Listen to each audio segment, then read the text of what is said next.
Good morning, good afternoon, good evening, hello creepy friends, welcome to Nixie Bobs and welcome to HangWoman vlog that I have not done, I think, since 2016. So it's about time we did another one, I think. Do you think so? I think so. First topic is something that's probably going to be number one, is why I keep taking week-long breaks from YouTube.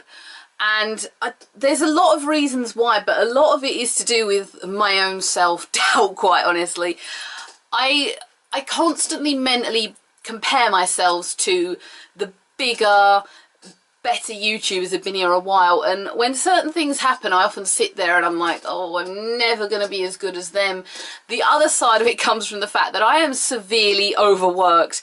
I worked out that I've basically not had a full week off my normal job in like 6 months nearly. My weekends just sort of bleed and it's like one continuous loop where it's just work, and I feel completely overdone. So I am looking forward to that break, and it strips you of motivation, completely strips you of motivation to the point where you're sitting there and you're like, you come home where generally if I hadn't edited a video during the day and I'd done one before I went out, I would sit there and go, right, okay, let's edit this down, let's get this out, and I just sit there and go, you know what, I just want to go to bed. It's lack of motivation. It's not because of like I'm quitting, it's not because I don't want to, it's not because I've listened to somebody else saying something not so nice, which I do get. I'm ready for a break, and I'm ready for a long break. Basically I work 1 week in the month of March and that's it, because I've got so much going on, and then obviously we bleed into WrestleMania season and I'll be with friends for that. Oh, you know what I didn't talk to you guys about as well was the latest TPR gig. The ticket is to the right here, you can't see it, it's out of camera shot, which was at the O2 Forum, Kentish town. When was that? It was the 21st, that was a month ago yesterday, and it was, I think, definitely the best I've seen TPR play. I've been to, I think, 3 TPR gigs now. 24th of March 2014, that was the first time I went, and then we had the one last year, which was the warm-up gig, which I did vlog about as well. And then we had the O2, which is from their U2, yeah, their EU tour, which they've now completed. That must be knackering. Like, I looked at all that, like, I showed my mum the t-shirt the day I come back, and she was like, they must be knackered going through country to country, to state, and place to place. A lot of great music from that night. I do have a lot of clips and a lot of photos. I'm afraid to put them on this vlog post, just in case I get told off for copyright issues. If you remember a glossy box gone by, we had a product called Absolution, and I had a small clip of TPR's Absolution playing, which I'd done before, and I got copyrighted for that and told off. Well, I didn't get told off, it was just that they said, that's our music. I did not get infringed. Infringed is the worst one you can get on here. TPR did a lot of songs I love. For one thing they did was HangMan, Walls Are Closing In. I love that song. It's kind of what this vlog post is now named after, with HangWoman. And I quite like the idea of HangWoman anyway, because I'm quite messed up in the brain, but you guys know that because you've been here a while. We had new mixed with old. We had Light Me Up, which I think they said they'd never played in a long time. Living in the Storm, which I love. Oh my god, I actually have some pretty good clips from that one. The craziest thing about this gig, when I finally got in the pit, because obviously I'm in standing, all right? I've never sat down at a gig. My first Green Day gig, which was this lovely baby here, which is just a very precious ticket on the ticket wall. You probably think I'm crazy. All my gigs have been in standing, so I just go in the pit and join everybody else, which is pure fun to me. But I've never entered or dared to enter a mosh pit because I'm tiny, and mosh pits can be very, very evasive and very brutal depending on where you are. So if you've not been in a mosh pit, there's several kinds, but I've also said there's like an etiquette to a mosh pit. Somebody falls down, you pick them up, you all stand back. It's friendly brutalization, if that's a phrase, but there's definitely a way around them, and there's a way of them. I've always just said, you know what, I'm too small. I will enjoy the standing pit, I will enjoy the concert, but I'm not going to get involved in that. Well, these big guys pushed up from the back, and if this happens at gigs regularly, if you've ever been in a pit, basically, people will start trying to push their way forward from you, and if this happens, I lock up. And I'm like, you know what, I got here first, back behind me. So I was like, no, you're not coming past me. But then Maybe What a Die starts, and suddenly, mosh pit all around Nixie. And I was literally getting pushed from left to right, and I was like, you know what, I've got no choice but to join in. Where? So I just joined in, and I literally went from the middle of said standing pit to the barrier in about 5 seconds flat.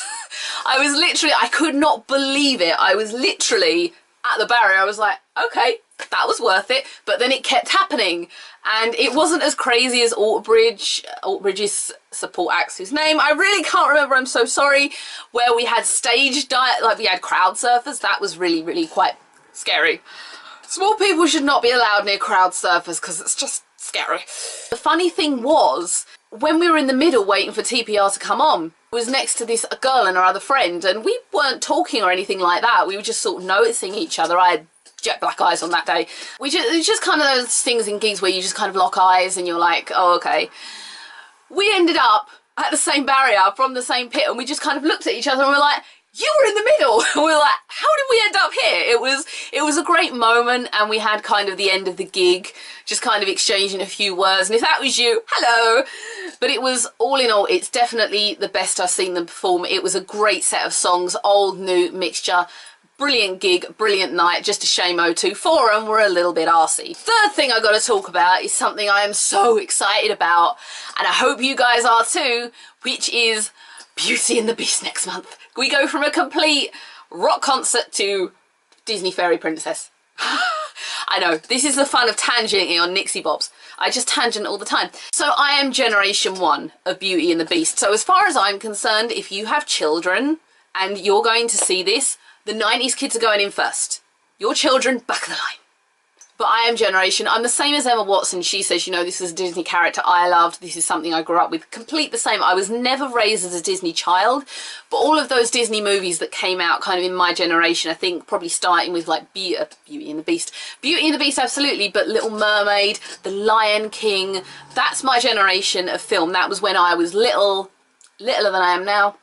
I honestly think, you know, the clip came out Monday, the first part of Belle with Bonjour, Bonjour, and it's the first proper clip. I think we had the teaser at the start of the year. First proper clip of Emma singing. Now, here's something where I'm going to sit back and, you know, feel free to converse with me about this, because I know a few people may see this and comment. Emma is not expected to be able to sing like the lovely lady who did Beauty and the Beast in the original. Okay, let's get that straight right now. That is not an expectation. That lady was a trained West End star, a live action adaptation. So obviously there is a bit of leeway, as there was with Cinderella. Cinderella is also a blooming beautiful film. I think as of right now, obviously she's not got the vocals of that lady. Okay, let's not try and take that as one thing. Of course there's going to be changes. I think there's lyric changes in Gaston I've read about, but as of right now, every time I see a clip for it, I just sit there and go, I just get more excited and more just like 90s kid childlike. I think the whole thing looks amazing. I think as well they took a complete risk in giving Emma this role, the titular role of Belle, because it's her first big main role. I mean, Hermione was a big role. Harry Potter was the main role in Harry Potter, but obviously you had Ron and Hermione, which are the two lead/supporting roles, if you want to call it that. But it's not the absolute lead character. This film is 100% about Emma Watson right now, as it should be. Belle is your leading lady. Belle is your heroine for all intents and purposes. And obviously they're taking someone who's not necessarily a known or trained singer and turning her into a singing Disney girl. I think at the minute, you've got to kind of think of how things are going to be, because when you've got something like this, and I've said this to a few people, as opposed to saying she can't sing as well as that lady, well, that's a good thing to me. There's something about when you take someone who's not necessarily a full-blown singer, and it makes it feel real if they can't sing 100%, if that makes sense, because then it feels like it could happen in everyday. Like I could sit here right now and just burst out into song with you guys.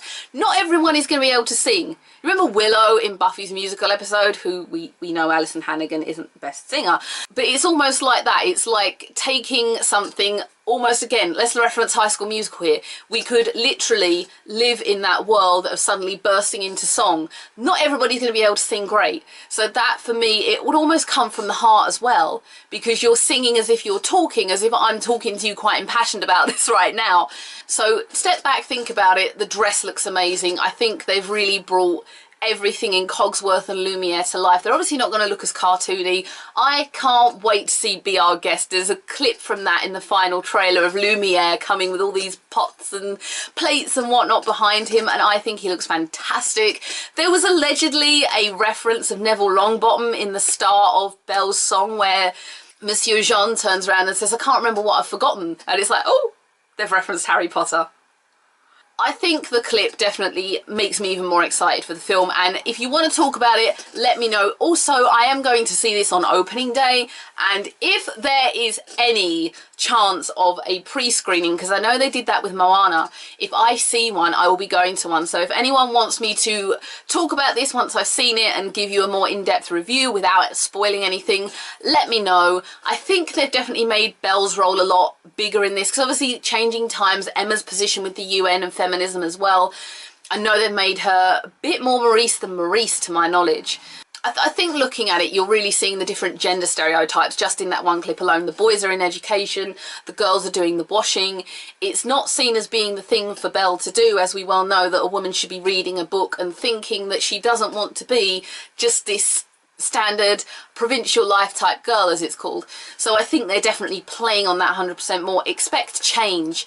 Don't think 90s. When you see these things, you've really got to take a step back, think them through, and enjoy them as a new movie, I feel. The thing is, this movie is going to make or break Emma. This is going to be either the movie that defines her and makes, you know, she's already doing well for herself, but I think this one is either going to be make or break. There's so much hype surrounding it that if it doesn't pay off, it's going to be very bad for her, I feel, and I do worry from that respect. Obviously, it's going to have its premiere date soon, so we'll know, but as a whole, I am just damned excited for this film, and let me know how you feel about it as well. Go enjoy your day, do whatever you got to do. If you want to comment, thanks for being here. Like, share, subscribe, do whatever you want. I definitely want to hear what people have to say about Beauty and the Beast. That's kind of my #1 thing. I've got a more serious HangWoman coming up because I've been dying to do it, and I think it's about time I did that one, so keep watching out for that. But that is an absolutely serious thing that we are going to be talking about. It's nothing bad. It's,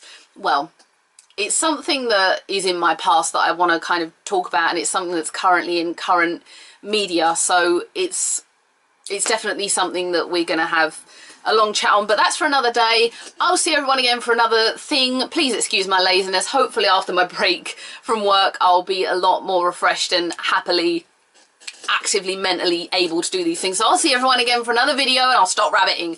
Bye everyone.